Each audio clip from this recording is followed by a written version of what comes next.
Survive to thrive, huh? I'm a poet and I didn't know it. Yep.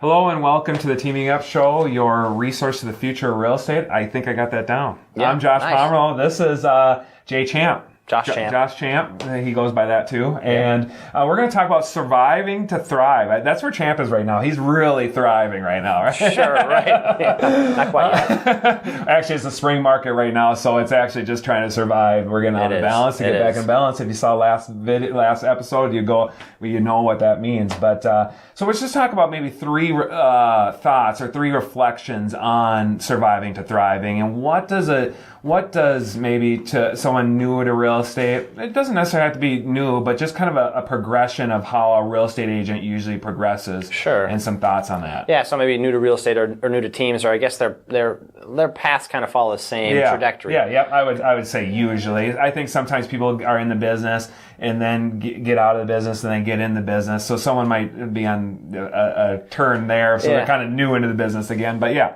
Certainly. You start to see, new people generally gravitate towards the buyer side of the business because it's, it's an easier side of the business to learn. Your client isn't actually paying you anything to go to work for them. Paying you. They are, but they're not. Right. A little bit seller's paying you usually. A little bit more forgiving. The listing agent setting the price, so you're guiding them through and just making your time available, which you have a lot of when you're starting out. Yeah. Right. And the buyer side of the business allows you to get a foothold. I'm just kind of going back, gosh, it's been 11 years now, but I'm going back to when I had 3 jobs and I was getting into real estate. I was trying to figure out how I was going to make it. And the buyers were like just liquid gold. Like every one, you're like, oh, okay, I can pay my truck payment this month, and I can take 5 less hours a week from this job, and I can do another buyer. And I just think that's just what naturally happens. Is so when we kind of digress in this video and talk about listings and our transition into that I don't want to underscore how important buyers are to the business, especially in the very beginning, because after a couple of years of doing pretty good with buyers and getting a lot of referrals and stuff, then you're going to start getting listings naturally anyways. Absolutely. But I think if I'm getting in the business today, yes, I'm going to try to get to listings as fast as I possibly can.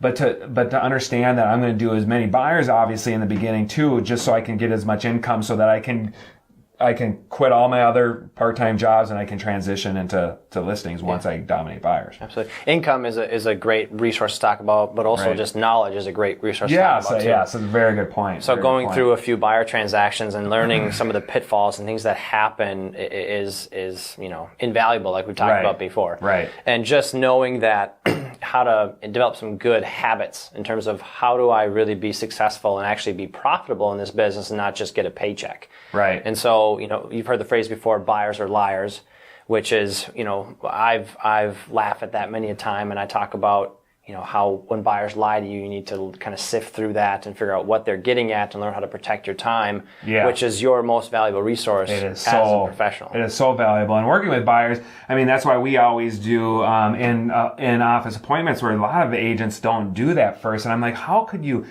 don't even know if this person is qualified. You don't know anything about them. They're telling you like this house, but they might not even want to be in that school district. Mm-hmm. And I don't know how a professional can be a professional without doing that appointment up front. I just don't.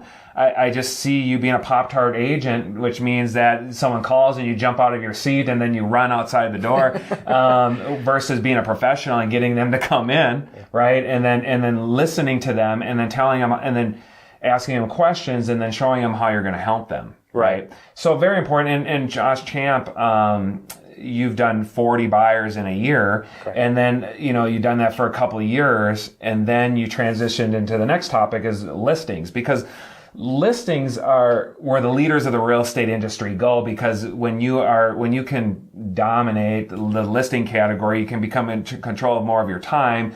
Plus, it's where everything stems from. The whole business stems from listings. You get buyers, you have your product, which is a listing. Buyers come from that, and you just become in control of your market. Right. That's one thing that I learned quickly when I was on the buyer side, and I started to actually gain an understanding for the business in general, was that as, I watched Brian McWhite, who was doing listings at the time that I was still working with buyers, is that I kind of felt like the baby bird.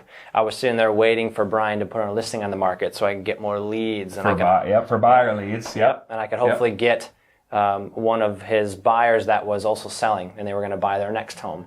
And I kind of, like I said, I kind of felt like the baby bird, and he was the mama bird. Right. And you wanted to be in control of your own destiny. Absolutely. And I think that's, if you're a realtor, real estate agent, and you want to become in control of your own destiny, you're going to get to that side of the business as fast as you possibly can.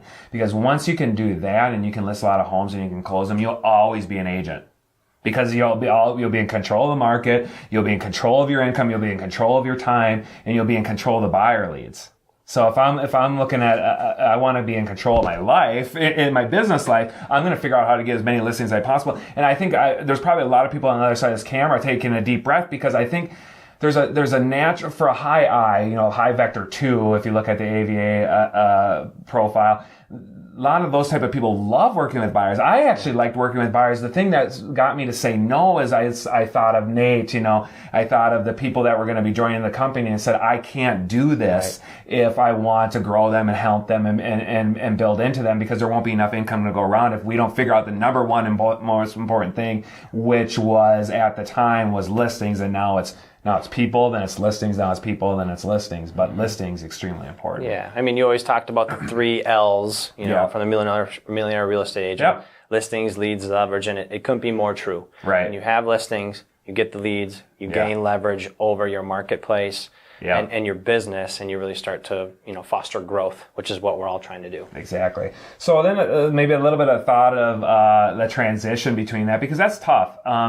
When I'm coaching agents, and maybe especially there's a lot of agents that say they do 20 or 30 transactions. They're very 50-50. Their transactions are buyers and listings, and they say, hey, I want an assistant, and then I want another agent or a buyer's agent, until they get out of whack, which means that they really just go for the listings, and they say, I'm done with buyers, and they give them to that. They're not going to make a big change, and it's a big transition point. And you actually just went through that. You went through that about a year ago, and it was tough. It was very tough. When I was starting, I saw your face when I said, "Hey, champ, in the next year, you should probably look at doing listings, because I can see you doing a really good job." And champ is just like, "Oh, nah, I don't want to do that." No, I'm just kidding. I had just gone through that painful growth period to build up your funnel and build up.